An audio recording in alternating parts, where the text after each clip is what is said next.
Vamos al libro de los Gálatas, a la epístola de Pablo a los Gálatas, al capítulo 2, para seguir con este estudio de este capítulo.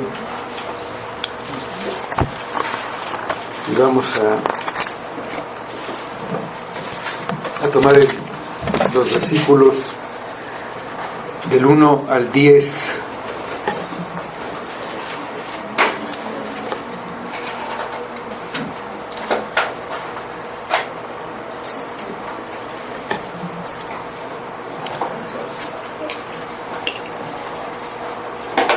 Gálatas 2, del 1 al 10. Después, pasados 14 años, subí otra vez a Jerusalén con Bernabé, llevando también conmigo a Tito. Pero subí según una revelación, y para no correr o haber corrido en vano, expuse en privado a los que tenían cierta reputación el evangelio que predico entre los gentiles. Mas ni aun Tito, que estaba conmigo, con todo y ser griego, fue obligado a circuncidarse.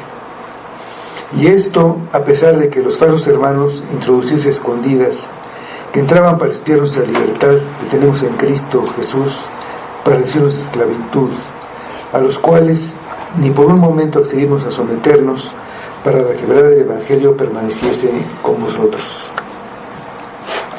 Pero los que tenían reputación de ser algo, lo que hayan sido en otro tiempo, nada me importa. Dios no hace acepción de personas.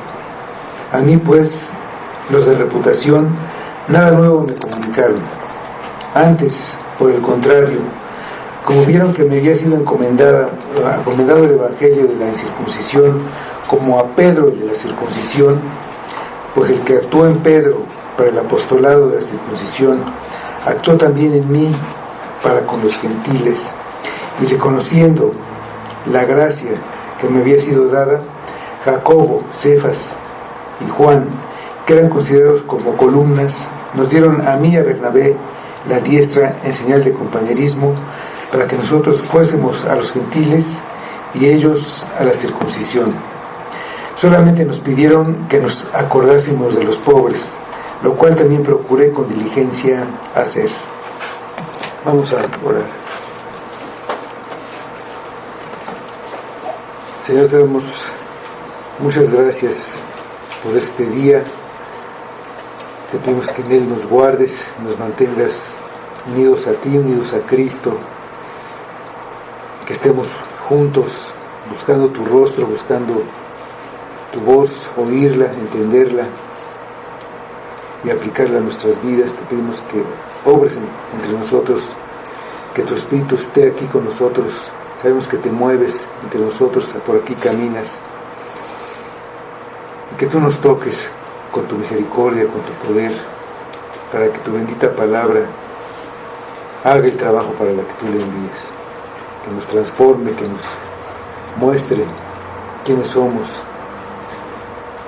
que busquemos tu perdón, que busquemos tu misericordia, y que en ella te encontremos a ti, que obtengamos el perdón, obtengamos la redención, lo que necesitamos para estar delante de ti, cerca de ti, estar en Cristo, recibiendo así todo el beneficio de ser tus hijos. Te pedimos que todo sea para tu gloria, en el nombre de tu Hijo Jesús. Amén. Después de su conversión, en el encuentro que Pablo tuvo en el camino a Damasco con el Señor Jesucristo, él estuvo 3 años predicando el evangelio en estos lugares cercanos a Damasco. Y antes de una breve visita de 15 días donde conoció también a Pedro, él salió apresuradamente de Jerusalén porque su vida estaba amenazada por la predicación del evangelio. Después de esta salida, él estuvo varios años en diferentes lugares lejanos, predicando el Evangelio, teniendo como su ciudad base a la ciudad de Antioquía, en donde estaba la iglesia que los envió como misioneros, y de ahí salía para hacer sus viajes. Entonces pasaron ahí 14 años de la primera visita, y pasados 14 años regresó otra vez a Jerusalén, que es el pasaje que leímos. Y en este regreso, él regresó acompañado de Bernabé y Tito. Todo esto lo escribe en su carta a los Gálatas para mostrarles a ellos que el Evangelio que él les predicó no lo aprendió de algún hombre, como decían sus enemigos, sino directamente de Jesucristo resucitado. Leímos también que él regresó a Jerusalén para obedecer una visión, no para aprender o para comparar lo que él predicaba con lo que predicaban los apóstoles, también como decían sus oponentes.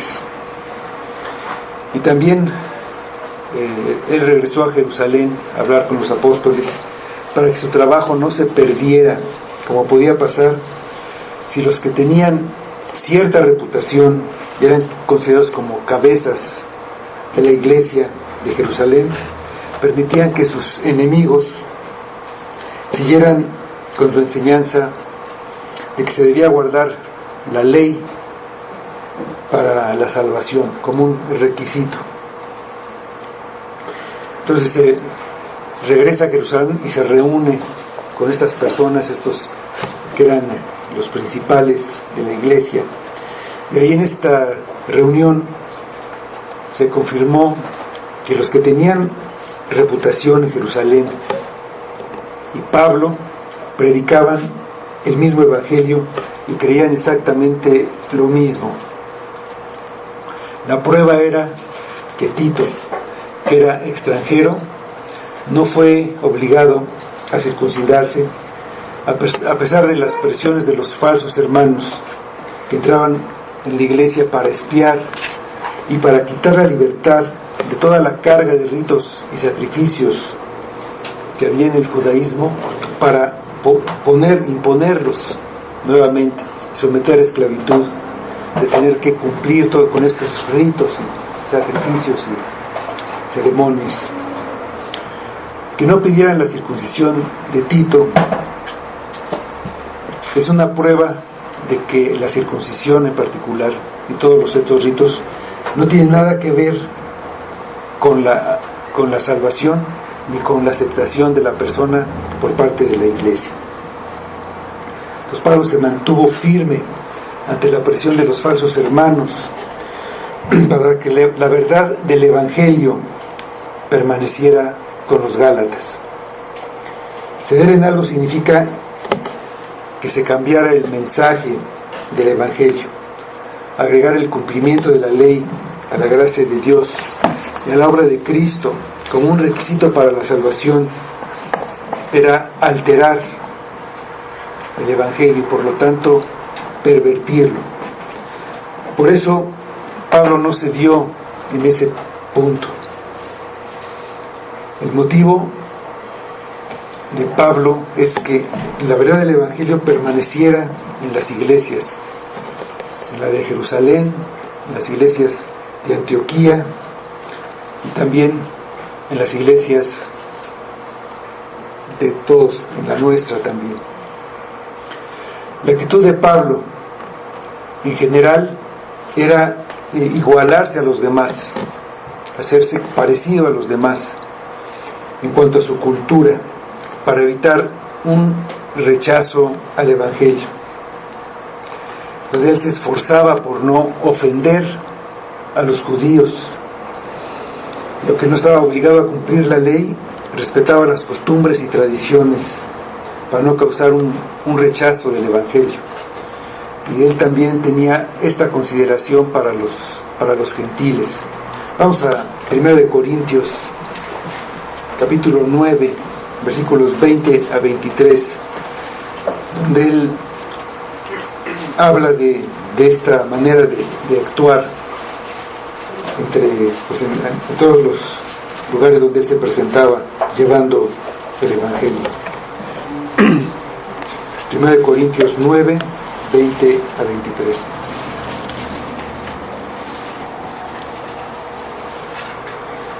Dice Pablo: me he hecho a los judíos como judío para ganar a los judíos, a los que están sujetos a la ley, aunque yo no esté sujeto a la ley, como sujeto a la ley, para ganar a los que están sujetos a la ley, a los que están sin ley, como si yo estuviera sin ley, no estando yo sin ley de Dios, sino bajo la ley de Cristo, para ganar a los que están sin ley. Me he hecho débil a los débiles, para ganar a los débiles. A todos me he hecho de todo, para que de todos modos salve a algunos. Y esto hago por causa del Evangelio, para hacerme copartícipe de él. Por esta razón, él circuncidó a Timoteo, que Pablo quería que lo acompañara en un viaje misionero. Pero ahí los judíos, sabiendo que el padre de Timoteo era griego, entonces no seguía las costumbres judías, no aceptarían que un griego les hablara y estuviera con ellos. Ellos ni siquiera comían con los que no eran judíos. Entonces los judíos habrían rechazado el Evangelio incluso antes de oírlo. Vamos a Hechos 16:3. Entonces esta es la razón por la que Pablo en este viaje misionero decidió circuncidar a Timoteo. Dice Hechos 16:3, hablando de Timoteo: quiso Pablo que éste fuese con él, y tomándole le circuncidó por causa de los judíos que había en aquellos lugares, porque todos sabían que su padre era griego. Fue por causa de los judíos. Ahí el motivo de Pablo fue ganar a los judíos, pero no estaba involucrado la integridad del Evangelio. Aunque es el mismo hecho, la circuncisión, los dos casos son totalmente diferentes. Esto nos enseña que debemos ser sabios para poder presentar el Evangelio a las personas. Por ejemplo, no debemos presentarnos ante una persona católica y atacar sus creencias acerca de María o de los santos o de las tradiciones que tengan. O llegar ante una persona y empezar a hablar de doctrinas, hablar de la predestinación como primer argumento, y ponernos a discutir y a presentarnos con un aire de superioridad ante ellos. Debemos estar dispuestos a ceder en cosas de cultura y tradiciones, aún renunciar a nuestros derechos y sufrir pérdidas, hacernos como ellos dentro de los límites de la ley moral. Tampoco vamos a caer en algunos excesos. Acercarnos por amor a sus almas para presentar el Evangelio sin haber causado un rechazo anticipado por nuestras actitudes o por nuestra manera de ser. Lo importante es que ellos escuchen el Evangelio. Nosotros debemos presentarlo y confiar en la obra soberana de Dios por medio de su Espíritu. En el libro de los Hechos vimos que los apóstoles predicaban el Evangelio, lo presentaban y nunca atacaban las creencias. Hablaban de la necesidad de ellos, a los judíos les hablaban de la ley del Antiguo Testamento, a los gentiles pues empezaban hablándoles incluso de Dios, y después el Evangelio, concretamente el arrepentimiento y fe. Vamos a Hechos 3, 19. En esta ocasión Pedro hablando a los judíos, nada más como un ejemplo, después de haber presentado sus razones de lo que ellos conocían, de los que les podía presentar el Evangelio, y después arrepentimiento y fe. Es Hechos 3:19. Así que arrepentíos y convertíos, para que sean borrados vuestros pecados, para que vengan de la presencia del Señor tiempos de refrigerio. Entonces esa es la manera de presentar el Evangelio. La actitud de Pablo ante los falsos hermanos que exigían pervertir el Evangelio fue de no ceder ni por un momento para que la verdad del Evangelio permaneciera. Habría cedido, él habría pasado por alto esto, lo hubiera aceptado por amor a sus compatriotas, si no hubiera estado de por medio un principio, la verdad esencial de la justificación únicamente por la fe, sin las obras de la ley. Si él cedía, esto estaba en peligro. Él estaba defendiendo la fe y la libertad verdadera que tenían los Gálatas, y a la que ellos estaban renunciando por seguir un evangelio diferente. La lucha de Pablo era para que la verdad del evangelio permaneciera. Por eso él expuso en privado el evangelio que predicaba ahí en esta reunión en Jerusalén. Entonces el versículo 6 de nuestro pasaje de Gálatas 2: pero de los que tenían reputación de ser algo, lo que hayan sido en otro tiempo, nada me importa. Dios no hace excepción de personas. A mí, pues, los de reputación, nada nuevo me comunicaron. Aquí usa otra vez esta expresión de los que tenían reputación. Desde lo usó también en el versículo 2. Usa esta expresión para referirse a los que dirigían la iglesia de Jerusalén y a los apóstoles que estaban ahí en esos momentos. Los apóstoles tenían autoridad apostólica y tenían prestigio en todas las iglesias,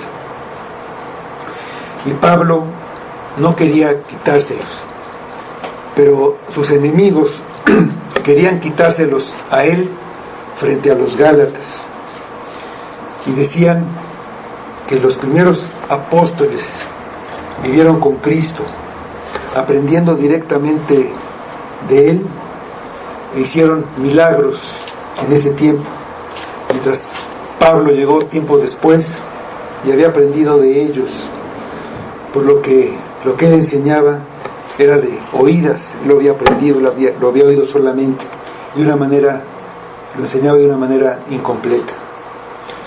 Lo comparaban entonces con los primeros apóstoles y lo hacían parecer inferior a él y también al evangelio que Pablo predicaba. Pues a estas acusaciones Pablo responde que no importa lo que digan los que tienen prestigio, los que tienen reputación, aunque hayan sido ángeles que vinieran del cielo, no pueden predicar otra cosa que el evangelio que les reveló Jesucristo. No está discutiendo acerca de la superioridad de los apóstoles, sino la palabra de Dios y la veracidad del evangelio.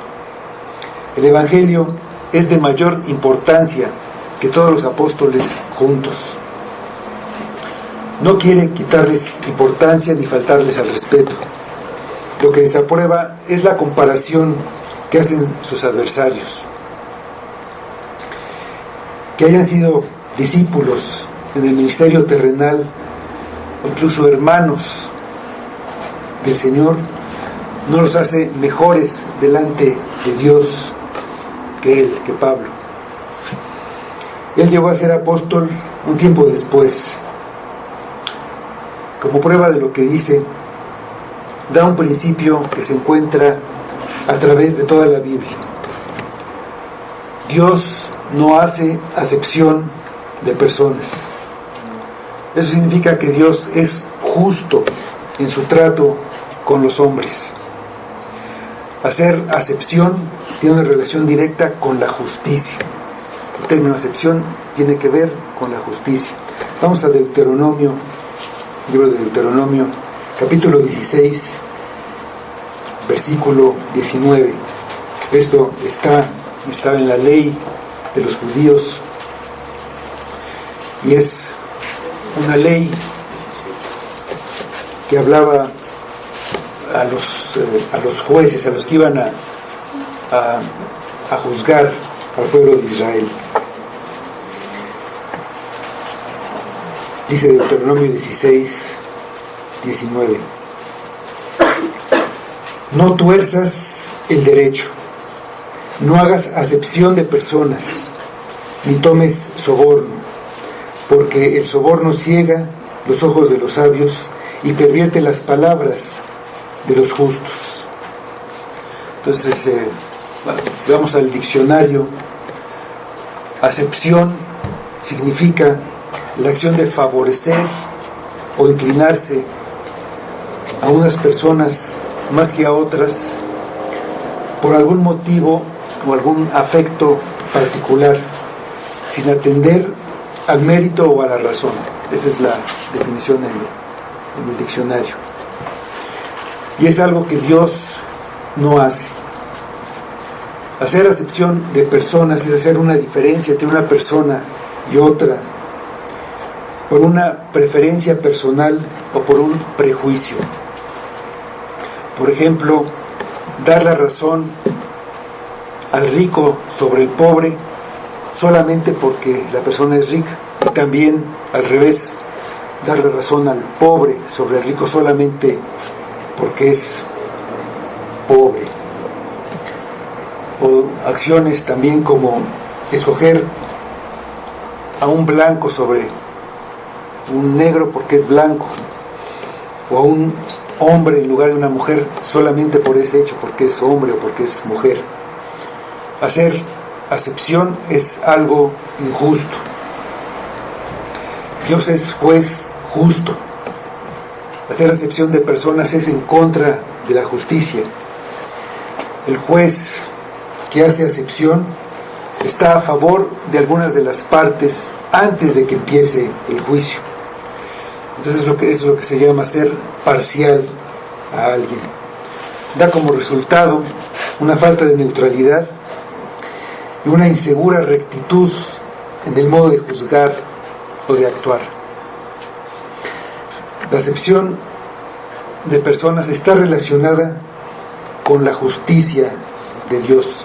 Y en cuanto a la justicia, Dios no hace acepción de personas.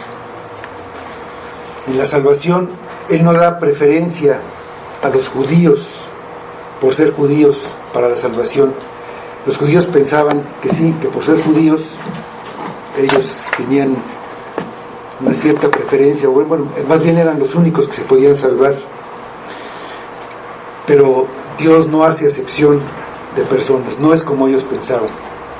Por eso no era necesario hacerse judío para ser salvo. Por eso Pedro dijo: comprendo que Dios no hace acepción de personas, cuando se convirtió Cornelio, el primer gentil que se convirtió. Dios no toma en cuenta la nacionalidad ni el aspecto o la calidad humana de una persona. En caso contrario, es seguro que no hubiera escogido y llamado a Pablo por lo que Pablo hizo y era.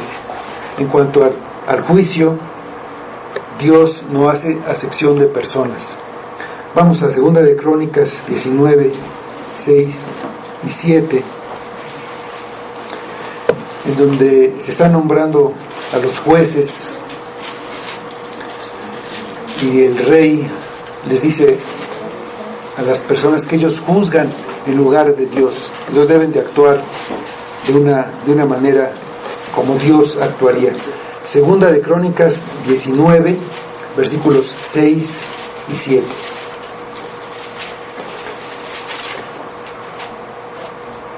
Y dijo a los jueces: mirad lo que hacéis, porque no juzgáis en lugar de hombre, sino en lugar de Jehová, el cual está con vosotros cuando juzgáis. Sea pues con vosotros el temor de Jehová. Mirad lo que hacéis, porque con Jehová, nuestro Dios, no hay injusticia, ni acepción de personas, ni admisión de cohecho. Esta manera de actuar de Dios la pide también a sus hijos, la pide también a nosotros, a la iglesia. Nosotros tampoco debemos hacer diferencias en nuestro trato con los demás, sobre todo considerando el nivel económico. Hay una instrucción específica de no tratar mal a alguien porque es pobre. Vamos a Santiago, la epístola del apóstol Santiago, capítulo 2, versículos 1 a 9.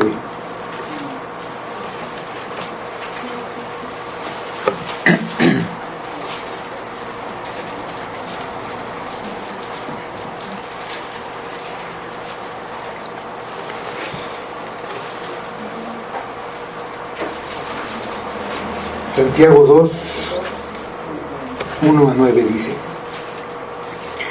hermanos míos, que vuestra fe en nuestro glorioso Señor Jesucristo sea sin acepción de personas. Porque si en vuestra congregación entra un hombre con anillo de oro y con ropa espléndida, y también entra un pobre con vestido andrajoso, y miráis con agrado al que trae la ropa espléndida, y le decís: siéntate tú aquí en buen lugar, y decís al pobre: estate tú allí en pie, o siéntate aquí bajo mi estrado. No hacéis distinciones entre vosotros mismos, y venís a ser jueces con malos pensamientos. Hermanos míos, amados, oíd. ¿No ha elegido Dios a los pobres de este mundo para que sean ricos en fe y herederos del reino que ha prometido a los que le aman? Pero vosotros habéis afrentado al pobre. ¿No os oprimen los ricos, y no son ellos los mismos que os arrastran a los tribunales? ¿No blasfeman ellos el buen nombre que fue invocado sobre vosotros? Si en verdad cumplís la ley real conforme a la Escritura, amarás a tu prójimo como a ti mismo, bien hacéis. Pero si hacéis acepción de personas, cometéis pecado y quedáis convictos por la ley como transgresores. Entonces vemos aquí que los pobres, Dios piensa en los pobres y nosotros debemos pensar en los pobres.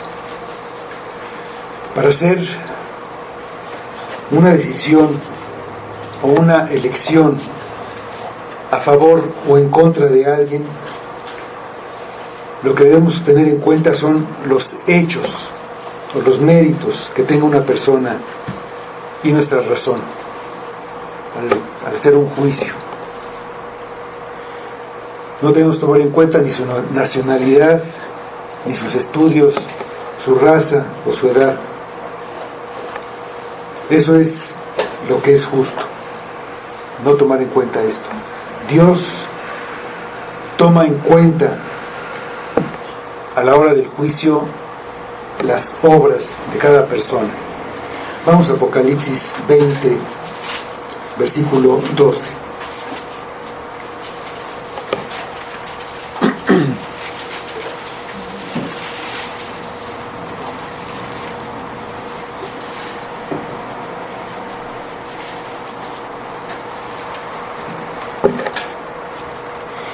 Apocalipsis 20:12 dice: y vi a los muertos grandes y pequeños, de pie ante Dios. Y los libros fueron abiertos. Y otro libro fue abierto, el cual es el libro de la vida. Y fueron juzgados los muertos por las cosas que estaban escritas en los libros, según sus obras. Si hay dos personas en igualdad de circunstancias, de igual capacidad, de iguales méritos, no es acepción de personas escoger a una de ellas.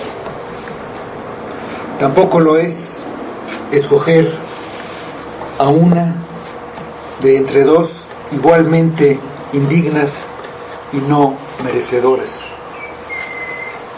Así, en la elección para salvación, Dios no toma en cuenta ni la raza, si son judíos o gentiles, ni su riqueza, ni su estatura, ni ninguna de estas cosas.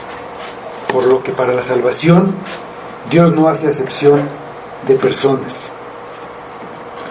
Dios ha visto a los hombres, a todos iguales, todos en la misma condición, todos pecadores, todos igualmente apartados de Dios y por lo tanto todos condenados al infierno.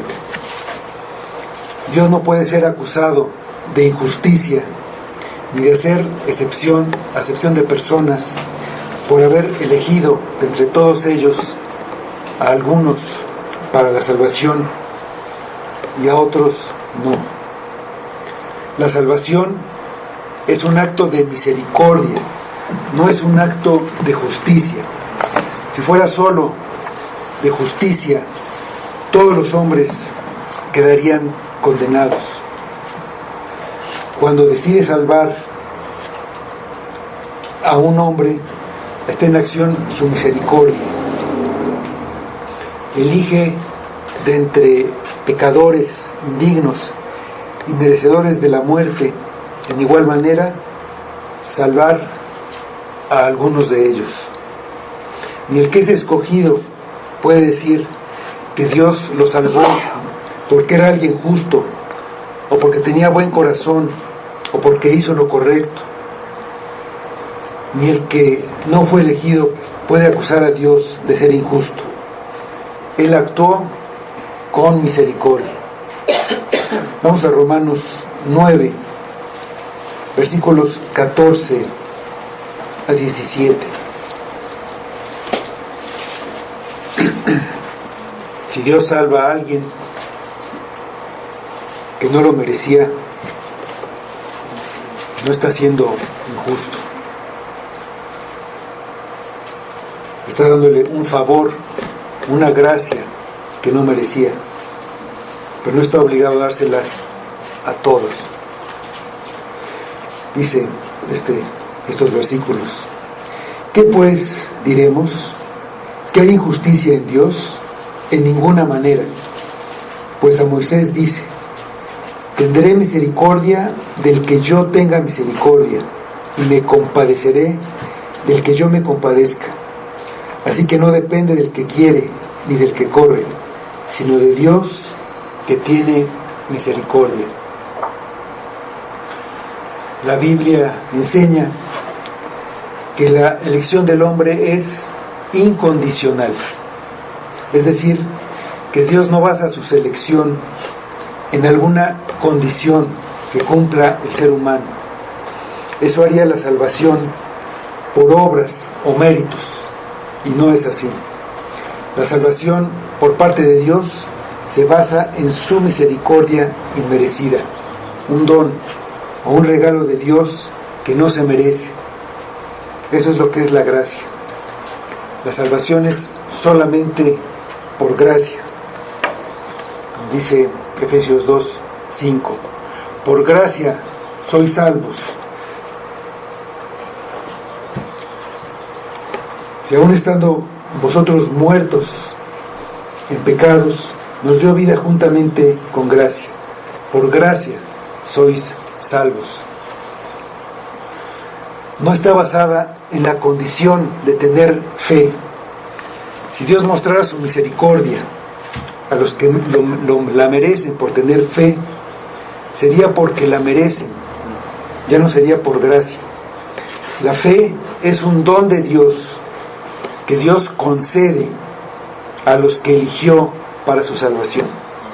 Vamos a Filipenses 1:29, donde vemos que la fe es algo que Dios concede. No es algo que la persona tenga ya por sí, no es un mérito, no es algo que tenga, que posea y que merezca por eso ser salvado. La fe es concedida por Dios. Dice Filipenses 1:29: porque a vosotros os es concedido a causa de Cristo, no solo que creáis en Él, sino también que padezcáis por Él.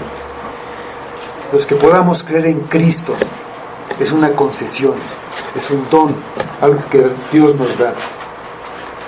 También la fe es un fruto del Espíritu. La fe es un resultado de la elección de Dios. La elección no es consecuencia de la fe. No es que Dios viera que alguien iba a tener fe y por eso lo escogió, sino lo escogió y por eso esa persona le es concedida la fe. Vamos a Hechos 13:48, donde vemos en acción este principio. Tienen fe los que fueron elegidos, los que fueron ordenados para la vida eterna, como dice este versículo. Hechos 13:48. Aquí Pablo estaba hablando en una sinagoga a los judíos y después les dice a todos que no es por ser judío que se salvan. Y entonces la salvación era para todos. Y dice: los gentiles, oyendo esto, se regocijaban y glorificaban la palabra del Señor, y creyeron todos los que estaban ordenados para vida eterna. En cuanto a su justicia, Dios no hace acepción de personas. Juzga con justicia las obras de cada quien. Cuando se trata de la salvación, otorga misericordia por su gracia a aquellos a los que escogió, según el puro afecto de su voluntad, como dice Efesios 1:5. Una vez hecha la elección, Dios muestra su predilección a este pueblo que Él escogió.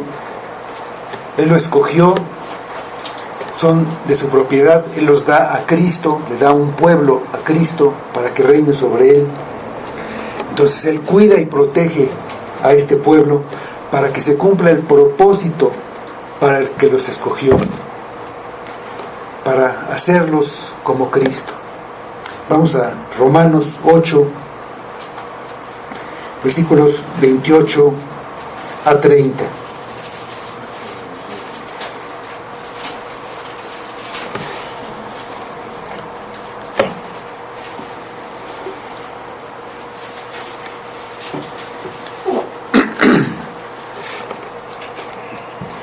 Y sabemos que a los que aman a Dios, todas las cosas les ayudan a bien. Esto es, a los que conforme a su propósito son llamados. Porque a los que antes conoció, también los predestinó para que fuesen hechos conformes a la imagen de su Hijo, para que Él sea el primogénito entre muchos hermanos. Y a los que predestinó, a esos también llamó. Y a los que llamó, a esos también justificó. Y a los que justificó, a esos también glorificó. Entonces es el propósito de que Dios escoja de entre todos los hombres pecadores a unos para que sean ese pueblo que Él escogió. Entonces este pueblo elegido por Dios debe seguir el amor de Dios y cuidado de Dios por su pueblo, teniendo amor entre ellos, entre el mismo pueblo, y prefiriendo a los que son de este pueblo, también como fruto del Espíritu, resultado de la elección. Ahí en los mismos Romanos, vamos al capítulo 12, versículo 10. Es que una vez hecha la elección, Dios ya tiene una protección y una preferencia por el pueblo. También el pueblo, una vez que fue escogido, también debe de preferir a sus hermanos. Dice este versículo: amados los unos a los otros con amor fraternal, en cuanto a honra, prefiriéndoos los unos a los otros.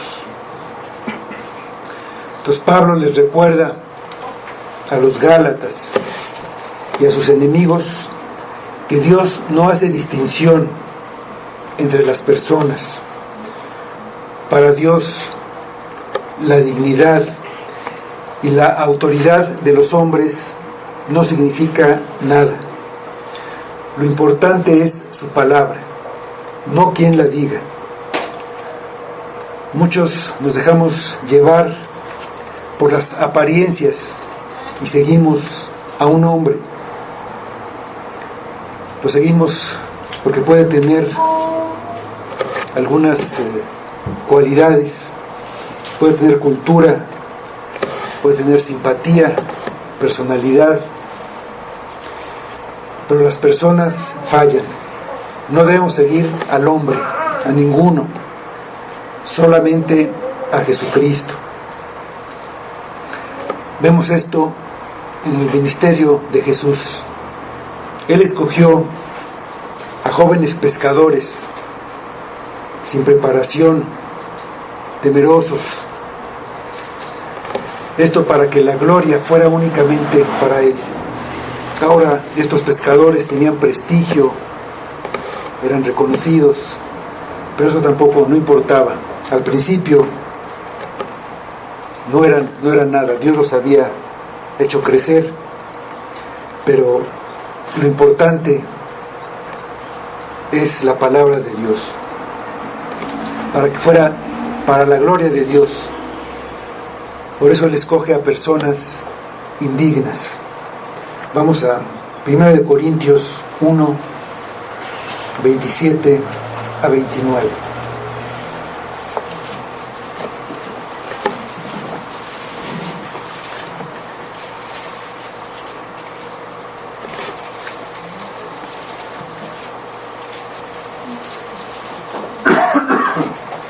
Primera de Corintios capítulo 1, versículos 27 a 29. Sino que lo necio del mundo escogió Dios para avergonzar a los sabios, y lo débil del mundo escogió Dios para avergonzar a lo fuerte.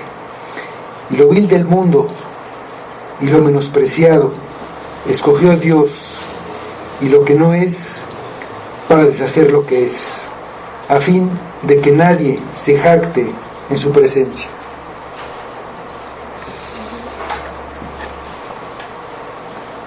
Entonces, no es un argumento válido para desacreditar a Pablo compararlo con los apóstoles.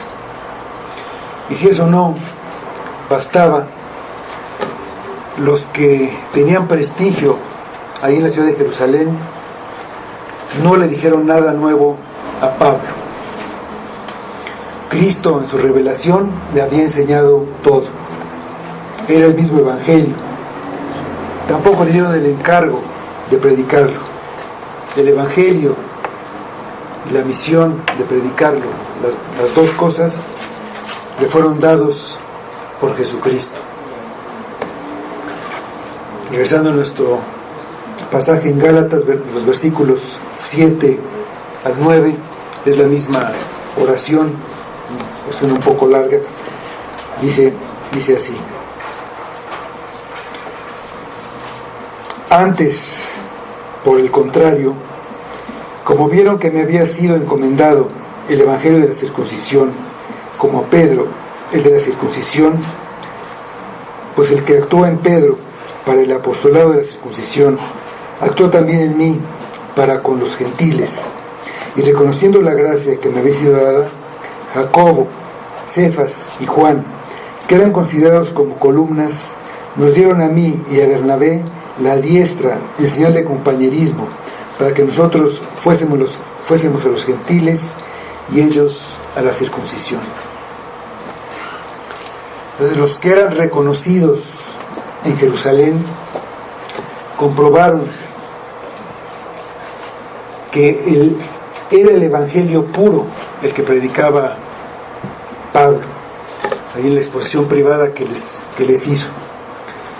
Pedro, Juan y Jacobo vieron la gracia de Dios manifestada en Pablo y reconocieron el llamado de Cristo a Pablo para que fuera a los gentiles como un enviado, como un apóstol,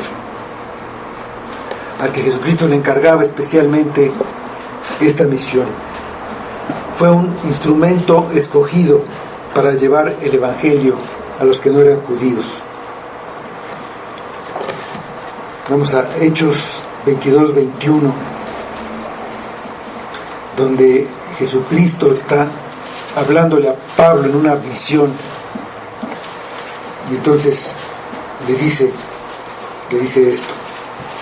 Dice Pablo, hablando de lo que decía Jesús en la visión: pero me dijo, ve, porque yo te enviaré lejos a los gentiles. Cuando dice que a él le encomendó el evangelio de la circuncisión, como a Pedro el de la circuncisión, a Pablo el de la incircuncisión, como a Pedro el de la circuncisión, no está diciendo que existen dos evangelios, uno para los judíos y otro para los gentiles. Es el mismo y el único evangelio, predicado a dos grupos diferentes. Sin embargo, el ministerio de Pablo no era el de predicar solo a los gentiles y el de Pedro solo a los judíos. Pablo predicaba en los lugares a donde iba, primero a los judíos. Él iba a la sinagoga antes de ir con los gentiles. Vamos a Romanos 11:13.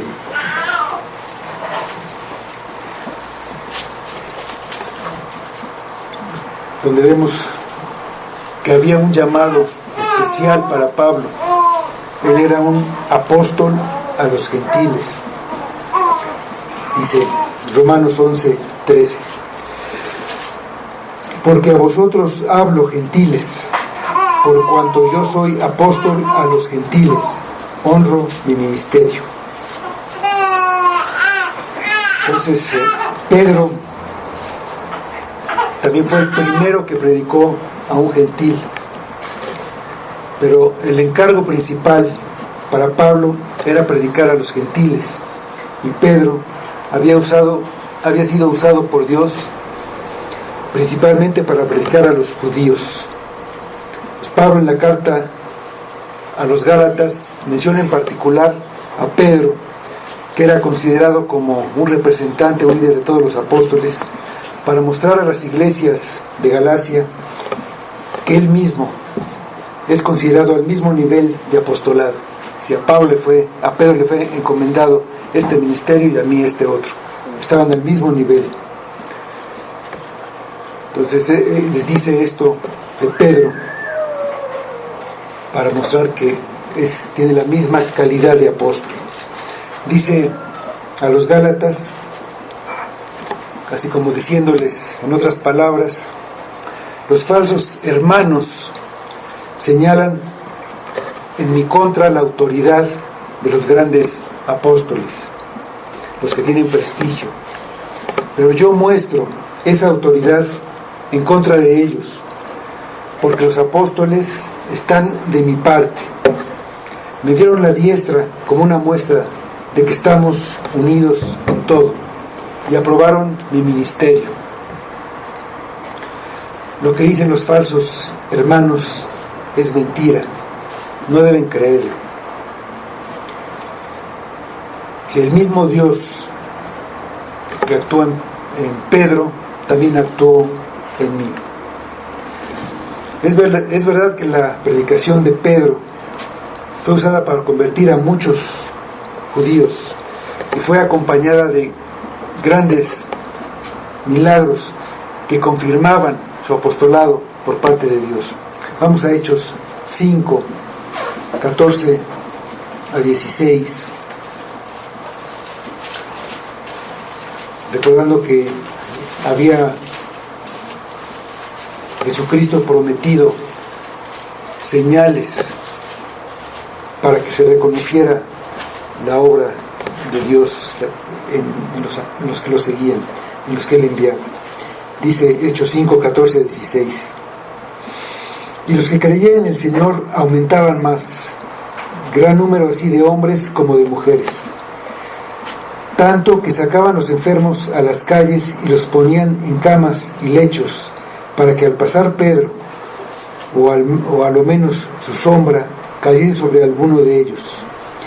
Y aún de las ciudades vecinas, muchos venían a Jerusalén, trayendo enfermos y atormentados de espíritus inmundos, y todos eran sanados. Ese poder no era de Pedro, Dios se lo dio.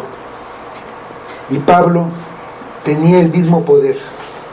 No lo recibió de Pedro ni de ningún hombre. Ningún hombre puede darlo. Lo recibió del mismo Dios. El mismo Espíritu actuaba en los dos. Vamos a Hechos 19, del 10 al 12, donde vemos lo que pasaba con Pablo. En los versículos anteriores vimos a Pedro y aquí a Pablo. Dice Hechos 19, del 10 al 12. Así continuó por espacio de 2 años, de manera que todos los que habitaban en Asia, judíos y griegos, oyeron la palabra del Señor Jesús. Y hacía Dios milagros extraordinarios por mano de Pablo, de tal manera que aún se llevaban a los enfermos los paños o delantales de su cuerpo, y las enfermedades se iban de ellos, y los espíritus malos salían. Entonces lo que dice Pablo es otro argumento en contra de los falsos hermanos que decían que el evangelio de Pedro era superior al de Pablo. Pedro y los que estaban con él, Juan y Jacobo, glorificaron a Dios por la gracia que le había sido dada a Pablo. Esa gracia dada por Dios a Pablo es lo que lo convierte en un apóstol enviado directamente por Jesucristo para una misión, igual que los demás apóstoles.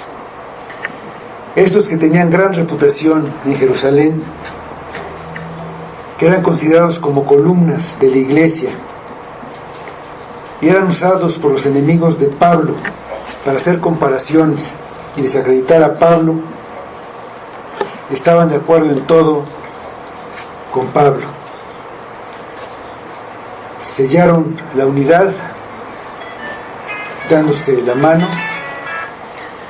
Eso trajo paz y armonía entre todos los creyentes que estuvieran en Jerusalén o en las iglesias gentiles. Y también llegaron a un acuerdo necesario, algo que tenemos que reconocer también nosotros. Nadie puede hacer todo, y se apoyaban mutuamente en oración, palabras de aliento e interés sincero. Los apóstoles se quedarían con los judíos y Pablo y Bernabé irían a los gentiles, todos colaborando en la misma obra, en la obra de Dios. Este acuerdo reconoce que Pablo también es un apóstol y que está en comunión con los demás. Entonces, al versículo 10 de nuestro pasaje, después dice esto: Pablo. Solamente nos pidieron que nos acordásemos de los pobres, lo cual también procuré con diligencia hacer. Solamente le pidieron a Pablo recordar a los pobres. Se referían a los pobres de Judea, a quienes Pablo trajo ofrendas de muchas regiones que él recogía, las que viajó varias veces. La unidad y la armonía de la iglesia se expresan en la práctica como una ayuda a los hermanos necesitados que están en otros lugares y de la misma iglesia. Habíamos visto que considerar a los pobres como inferiores, por eso es hacer acepción de personas. Entonces ellos consideraban, los apóstoles también tenían esto en consideración. Entonces Pablo ya lo hacía frecuentemente. Vamos a Romanos capítulo 5, versículos 25 a 27.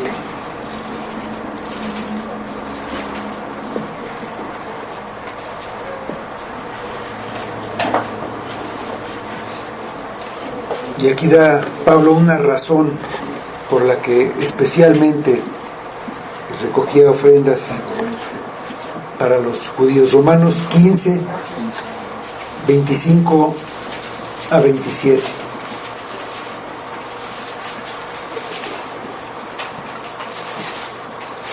Mas ahora voy a Jerusalén para ministrar a los santos, porque Macedonia y Acaya tuvieron a bien hacer una ofrenda para los pobres que hay entre los santos que están en Jerusalén, pues les pareció bueno, y son deudores a ellos, porque si los gentiles han sido hechos participantes de sus bienes espirituales, deben también ellos ministrarles de los materiales.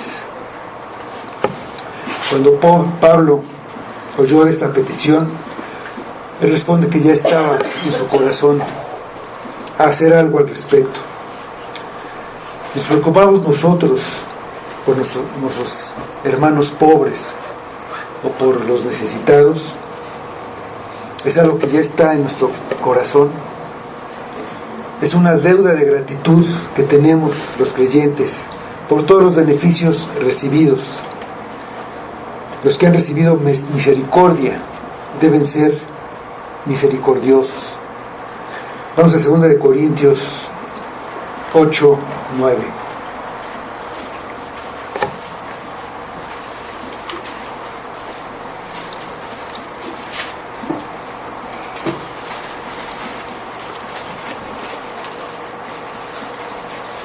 Segunda de Corintios 8, 9.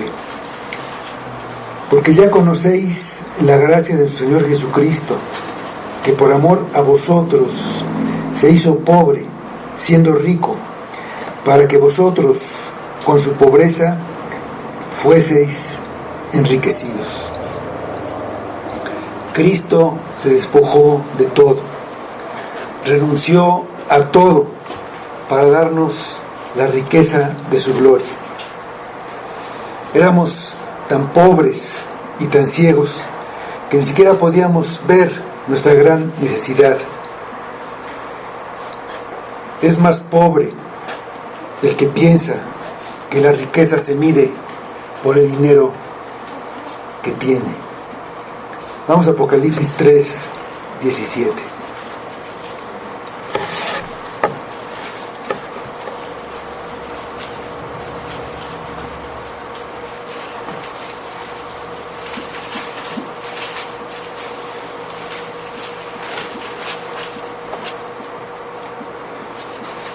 Porque tú dices: yo soy rico y me he enriquecido, y de ninguna cosa tengo necesidad.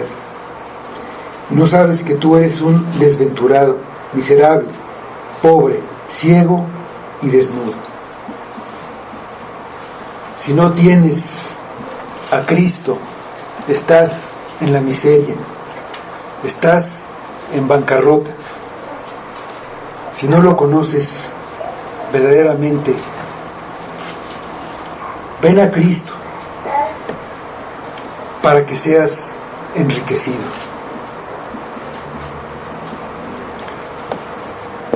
Arrepiéntete y ven a Cristo para tener las riquezas de Cristo. Cristo siempre pensó en los pobres y pensó en nosotros como pobres. Y Él nos ha enriquecido a nosotros. Tenemos los recursos y el deseo de apoyar a otros. Y no solamente en lo espiritual, también con las riquezas materiales que Dios nos ha dado. Los apóstoles, igual que Cristo, se acordaban de los pobres. También Pablo, mostrando así para los demás la gran misericordia que Dios mostró por ellos. También debemos hacerlo nosotros. Vamos a orar.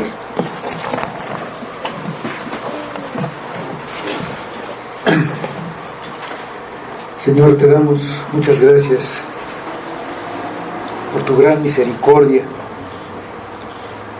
No sabemos por qué tuviste misericordia de nosotros, pero te alabamos y te damos gracias por esa misericordia, porque no actuaste en estricta justicia con nosotros, dándonos lo que merecíamos, que era la muerte y la condenación, sino nos diste una riqueza incomparable, una riqueza como no hay otra. Ayúdanos a que podamos verla, que podamos manifestar esa gratitud que tenemos contigo en nuestra vida diaria, y tener misericordia de los demás, y no despreciar a otros por lo que no tienen, porque todo viene de tu mano, todo es solamente por tu gracia y por tu misericordia, pues también tú nos has dado lo material que tenemos. Lo reconocemos, Padre, te lo agradecemos. Te pedimos que actuemos como dignos hijos tuyos en toda nuestra vida.